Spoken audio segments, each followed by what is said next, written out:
But after getting out of jail the last time about 6 years ago, I started to become a PT. And at the time, I was still taking drugs. I was still smoking lots of ice. I was still selling drugs as well.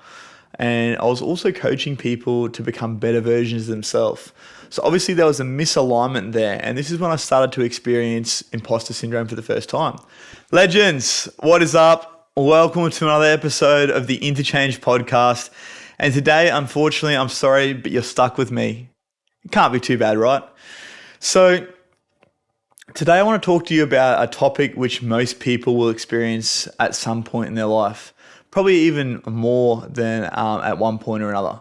So this is something known as imposter syndrome. So for those of you that don't understand the concept of imposter syndrome, this is when you would find yourself in a certain situation and feel like you are unworthy of being there. For instance, it could be in a new job that you've just taken on. It could be when you find yourself reaching your goals when it comes to wealth. It could be getting selected for a sporting team and you feel like you don't belong in that position. You feel like it's for someone else but not for you. It could even be when you start to reach your fitness goals. If you've been trying to lose weight and all of a sudden you've lost that weight, you might not feel like you're worthy of that. These are all phases of imposter syndrome. So imposter syndrome is something that I've experienced many times in my life, but it's only been in probably the recent 5 or 6 years when I started to work on myself and want more for myself. And I'd say that the reason is because prior to that, I was a drug dealer. I took drugs all the time. I was too numb to my inner thoughts. I was literally high, and the only time I wasn't high was when I was in jail. But after getting out of jail the last time about 6 years ago, I started to become a PT. And at the time, I was still taking drugs. I was still smoking lots of ice. I was still selling drugs as well. And I was also coaching people to become better versions of themselves. So obviously there was a misalignment there. And this is when I started to experience imposter syndrome for the first time. Hey, hello. Sorry for interrupting your podcast, but I just wanted to quickly jump on and tell you about the must-have personal development tool for 2023. And it's called the Happier, Healthier You Journal. So I'll take you back to about 6 years ago. I'd just gotten out of jail for the last time and was starting my journey of personal development and growth. There was heaps of gurus, heaps of information available, but so much so that it became confusing. So I came up with the Happier, Healthier You Journal to help you to navigate what can be an absolute minefield. From the very get-go, you open the page and it'll challenge you to dive deep with self-assessments, daily activities, and check-ins to figure out exactly where you're at, where you'd like to be. And then from there, the journal becomes the tool to help you to bridge that gap. So to get your hands on this, click on the link below and don't forget to use INTOCHANGE10 at checkout for a cheeky 10% off. I'll see you back over on the episode. Now, I eventually got off the drugs. I turned my life around. I was still PTing and I started to watch my career take off. My revenue increased and it continued to increase as I started to make these big changes in my life. And when I say big changes, they started off as small changes, which then amounted into the big change which I was seeking. But I started to notice that as soon as I started to make decent coin, I'm talking maybe 2 to 2.5K a week. And this, for most people, is really good money. I started to think to myself, I'm not deserving of this. And I'd self-sabotage without even realizing it. I would, stop putting time into my business. I would be... what else would I do? I would, stop putting time in my business. I would be distracting myself. I would be getting easily distracted to stop myself from doing more work on my business because in the back of my head, I had this glass ceiling almost where it was like, as soon as I reach that ceiling, that's me. That's it. I'm done. So I'd fluctuate between 1,500 to 2.5K for ages, almost 2 years. I'd go up and down and up and down and up and down. And a big part of this is because in the back of my head, I had this conditioning around money and it came from my parents and it was, mostly from my mum. So it was a lack and scarcity mindset around money. So anytime that I came into money, I felt like I wasn't deserving of it. And the imposter syndrome surfaced. So the imposter is that little voice in the back of the head that tells you, you're not good enough, you don't deserve this, you're not worthy of this opportunity. It's that thing that pops up when you start to do really well and all of a sudden you start to self-sabotage.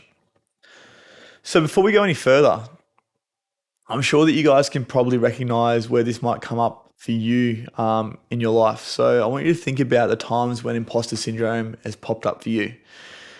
So, like I said, the first time that I had it surface for me was when I just started to become a PT. And like I said, I was still doing all the things that I used to do previously in my old life. Then, as I started to lean more into becoming a PT, I noticed, well, hey, I am worthy of this. I can do this. So, this is the thing with imposter syndrome. If you're in uncharted territory before, don't worry. Most people have been there. Whether you've just left uni and got offered a new job, whether you've been working in a job for a long time and just got a promotion into a higher and a better paying role. Hey guys, sorry to interrupt again, but if you're liking what you see so far, don't forget to like and subscribe and share with your friends. Remember, all your support is really appreciated, and I'll see you back over on the episode. I'm sure that you guys have probably experienced imposter syndrome at one point or another. This is the thing though. What will happen is that imposter syndrome will surface, and a lot of the time we run away because we have that feeling of discomfort. But the thing is, if we ever want to grow and become a better version and the best version of ourselves, we need to lean into the discomfort, because that's the only place where growth can occur. No growth occurs in the comfort zone, I'm sorry to say. So get out of the habit of staying in that comfort zone and lean into the discomfort, which is, once again, counterintuitive as to what we're taught as a child. Don't do things that make you uncomfortable is something we get taught as children.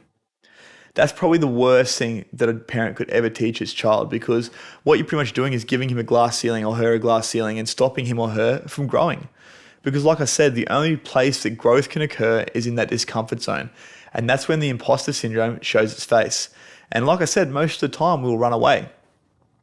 But what I want you to do is I want you to take a second now to think about one experience you've had one experience you've had recently where imposter syndrome might have shown up. It could be, like I said, you might have got a job promotion, you might have come into some money, you might have finished a course and you might have got praise around something. You might have done something in the community which got recognised really well and received really well. You might have found yourself hanging around a group of people that you never thought you'd belong to. There's a number of different ways where this imposter syndrome could show up. So I want you to think about just one situation where the imposter has shown up for you recently. And then I want you to think about how you reacted to that or how you dealt with that situation. Did you lean into it? Did you feel uncomfortable because of it and not go to whatever it was, or not do whatever it was, not say yes to the job? Did you feel uncomfortable because of it and go anyway? That's best case scenario. But you might find that because of that anxiety that you had previously, because of it, you didn't have the experience that you could have had if you had have just, I guess, gone into it with an open mind. But what I want you to do is I want you to think about another time when imposter syndrome is showing up, where you might not have gone to that event, or where you might not have taken the job, or where you might not have lent into the opportunity. And then I want you to think about how your life would have been different if you had have just overcome the imposter. If the imposter wasn't there whatsoever, how would your life be different? What would happen in your life that would be different to what you're doing right now? Would you have a different job? Would you have taken a different career path? Would you have left that partner who was abusing you and treating you like shit long ago? Would you have started that fundraiser that you wanted to start? Would you have invested your money in the thing you wanted to invest it in? Because this is the thing. Who's to tell you that you're not worthy? Honestly, I'll wait. Sure, there might have been people in your life that made you feel that way, but that's just a reflection of them and their own insecurities. And what we've done now is taken those insecurities and made them our own. So stop telling yourself the story around I'm not enough and I can't do this and I don't deserve that, because you do. If you do the work and you step out of the comfort zone, you are just as deserving of anything that comes your way as anyone else. There's a reason that that opportunity has been presented in front of you. For me, a big part of this coming up was getting offered my first keynote presentation. And it wasn't paid or anything like that, but it was still a lot of pressure because I hadn't spoken in front of an audience of any kind since school. And I'm pretty sure at school I didn't even do it. I'm pretty sure I wagged those classes. So it was only 12 to 15 people, I think, the first time. And the second one was very similar. But there was a big part of me that was like, who are you to speak to these guys? They're in sales, okay? Who are you to speak to these guys? They're in sales. The only thing you ever sold was drugs, right? But the principles and the things that I learned from my experience in jail made me well qualified to speak to these people, because it's all about taking ownership and responsibility for them where they're at. So if they're trying to reach their goals, for instance, they have full control of that. They have full ownership of that. It's all up to them. And I overcame the imposter syndrome by having that conversation with myself. Another time when imposter syndrome showed up for me recently was when I was transitioning from personal training into personal development. Once again, the imposter showed his little head and he was like, hey, dude, who the fuck do you think you are to coach people? You're barely coachable yourself. But once again, I had that conversation with myself and I sat down and I thought to myself, who is my ideal client? Because I aspire to be Tony Robbins one day. I'm putting it out there. It's going to happen. I aspire to be like him one day. I want to be on stage talking to thousands of people and inspiring. And obviously coaching on a big scale.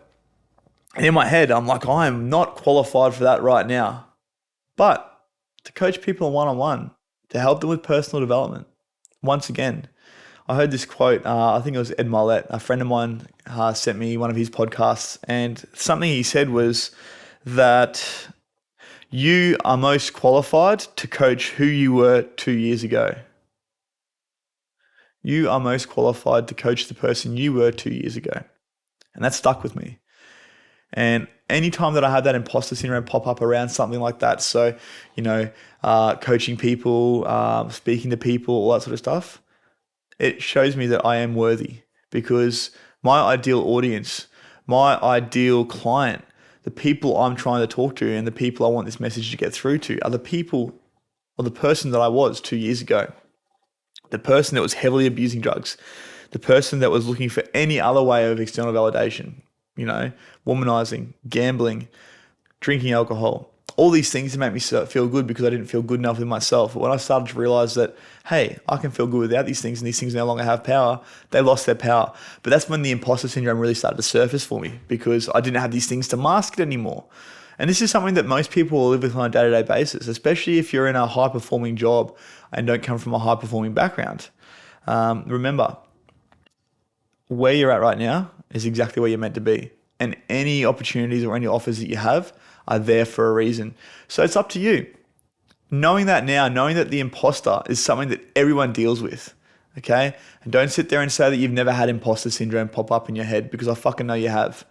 Knowing that the imposter is something that everyone deals with on a day-to-day basis, how are you going to take that and use it to your advantage rather than letting it control your life and stop you from doing the things you need to do? How are you going to take that on board and in turn use it to help propel you forward rather than push you back? That is my question to you. So think about that one time in your life where imposter syndrome you've let it run wild, okay? It's taken over. It stopped you from doing the things you wanted to do, X, Y, Z, whatever it was. How would your life have been different if you've lent into that? And in turn, in future, knowing this, how will your life be different moving forward? All it is a mindset shift, a shift in perspective. Because if not you, then who? Because if it's good enough for someone else, it's good enough for you. No one is better than anyone on this earth. Sure, there might be people that are better qualified for something, but they've done the work. And if you do the work, there's no reason why you can't be as qualified as well. So I'm going to leave you guys on that one. Just something to think about and ponder. Next time the imposter syndrome pops up, lean into the discomfort rather than running away and see how your life is different.